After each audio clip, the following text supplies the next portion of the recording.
The plot thickens. Gary Harris left last night's game with a hamstring injury, and the hunt and the quest for a starting point guard for the Orlando Magic continues on. Today we're going to be talking about the Gary Harris injury from last night's game against the Charlotte Hornets. We're going to be talking about also Franz Wagner and his play, as well as assessing Anthony Black, KCP, and Jalen Suggs. And then we're also going to be talking about the imminent return of Wendell Carter Jr. But first and foremost, thank you guys so much for clicking on this video.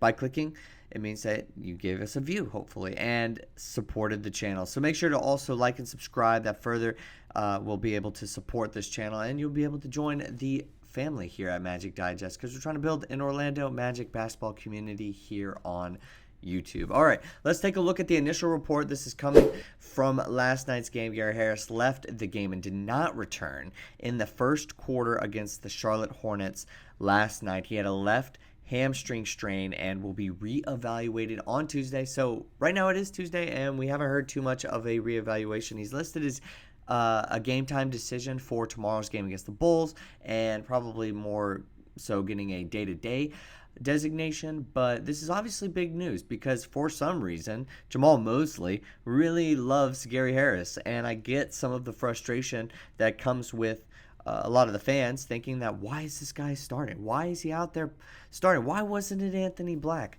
Well, he's obviously a veteran guy who's been around the Orlando Magic organization for a minute now, but his stats won't jump off the page because he doesn't really get a ton of minutes per game. But you do like to see some of those field goal percentages, and some of those percentages look promising. Like he could, if in a role of more minutes, could he potentially score more? He's averaging about 16.5 minutes per game, and this was the second game that he started this year.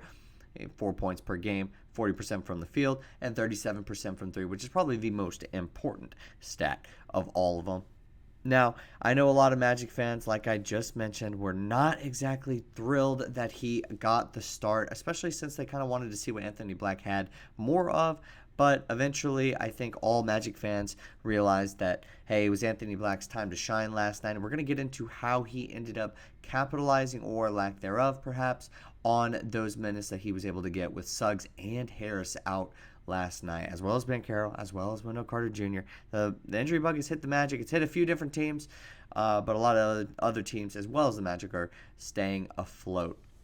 Now, the biggest storyline from last night, I would say, outside of the Gary Harris injury, is Franz Wagner. Came to play once again, played really well, scored 13 of his 21 points in the fourth quarter, and the Magic ended up winning against the Hornets last night, burying the lead a little bit there. And despite LaMelo having 44 points, the Charlotte Hornets didn't do much scoring outside of that, and the Orlando Magic's bench outscored Charlotte 53-15. Charlotte's one of those teams that's also dealing with just maybe lack of depth, I would say, in general. They struggled mightily at certain points in the ball game last night. There was an awful first quarter from Orlando, but after that, it was Orlando the rest of the way. And there were some really, really cool moments during the game, one of which was Jonathan Isaac knocking down 3 corner threes in the fourth quarter.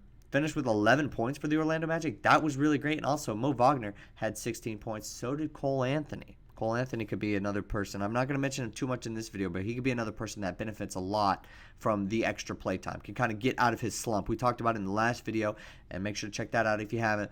Kind of assessed what has been going on in the backcourt. Cole Anthony could be one of those guys that ends up kind of stepping up in that veteran role if Anthony Black can't really do that. Last night he didn't really shoot all that well, Anthony Black, that is. So let's take a look at what Franz has been doing. We're taking a look at his stats pretty much every single video now. 23.5 points, 5.5 boards, 5.5 assists, shooting numbers looking great, and last night he played great.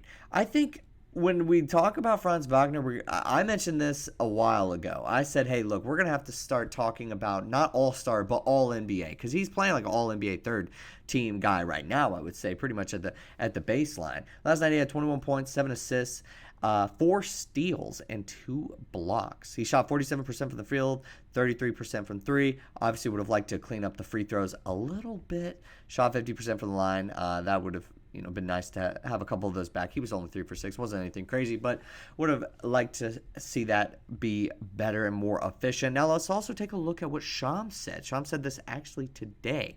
I love the way that Franz has taken this team on his back. When Paolo Banchero tore his oblique, you're looking at it like, damn, this team, they should have been one of the top seeds in the East. They've had that potential start, and then the top dude goes down, big loss. Where are they going to be when he's back? What Franz Wagner has done, putting them on his back, I mean, he's got to be an all-star guy this year. Now, I don't think that that's a hot take whatsoever. I think we're really, really talking about all-NBA level for Franz, but it remains to be seen because we're going to have to see if him and Paolo Banchero, two alphas who also do kind of need the ball in a sense to really make things happen, we'll see how they end up playing well. But I'm not really as worried about that as a lot of other people are, and I might make a video on that. I do think that while their games do predicate on actually just having the ball at some points, I do think that both guys are smart enough to play off the ball, and I do think that they can get into a position where they do play good off ball. I'm rambling on separate from the backcourt analysis that I wanted to do in this video, but Franz and Paolo, I'm not very worried about them coexisting, but there's been a little bit of chatter about, hey, how are they going to make that work when Paolo Banchero comes back? I think everything's going to be just fine. All right, let's talk about what happened with Anthony Black last night.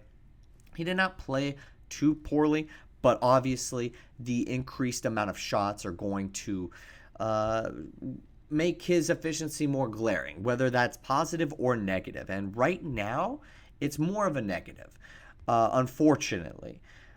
Last night, Anthony Black had 22 minutes, 2 of 9 from the 3 of 13 from the field, ended up with 10 points, and I think at a certain point it was Cole Anthony who was going to get those minutes. We've already seen KCP's minutes be way up in the sky, averaging. He had 29 minutes last night, averaging high 20s in the minutes. He's getting run. He's going to get play, especially if Jalen Suggs is out as well as Gary Harris. I think this is why they went with a veteran guy in the backcourt for the start last night. And it's probably why I wouldn't be very surprised if they ended up maybe potentially going with Corey Joseph. But we'll get there when we get there. We'll see exactly what they want to do with that. I don't know if they're going to go with another veteran or if they're just going to give the keys over to Anthony Black, or if Jalen Suggs, who was a game-time decision in the previous game, is going to be healthy for the Bulls. But all I do know is Anthony Black's going to have to start shooting better because, unfortunately, even though he is looking like an actual rotational piece that we can see as the season goes on, and we are very impressed with the way that he's playing in his second year in the NBA, these numbers are too low. They're too low to start, and they're too low when we need every bit of offense that we can possibly get. Charlotte has no offense outside of LaMelo, so that's a fortunate kind of draw for the Orlando Magic, especially when you're having to deal with all 4 of those guys out. Gary Harris, Jalen Suggs, Wendell Carter Jr., Paolo Banchero. It's nice to have to go against the Hornets. And then the previous game, the Pistons. It's nice to have to play those teams. But it's not going to last as long for that. I mean, yes, you got the Bulls and the Nets next, but then when we look ahead to December, after you have you have the Nets again, because you play them twice, you're going to have teams like the Knicks, Sixers back-to-back who are trying to get better. Suns, Thunder, Heat, Celtics, Heat again. They're going to have to play better. And a part of that is going to be Anthony Black and where does he fit in. They'll have to figure that out.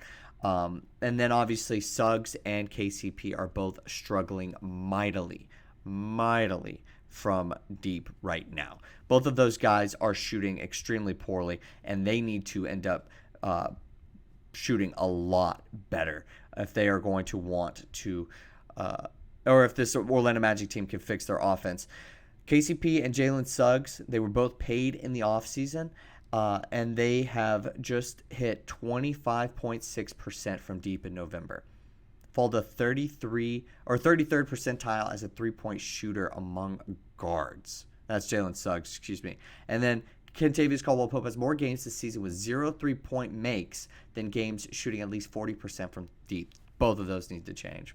So we'll see exactly what they end up doing and what Coach Mosley ends up deciding. Obviously, the Gary Harris injury sucks, but we're going to learn more about the young guys as time goes on, especially if it's reevaluated and he's going to be out for a more extended period of time. Right now, it looks like day-to-day, but we'll have to wait and see. Guys, thank you so much for watching this video, and thank you so much to those who voted in the poll that I dropped in the community tab, we were talking about Goga Bitadze and him keeping his starting center spot instead of Wendell Carter Jr. Especially when Wendell Carter Jr. comes back and is healthy.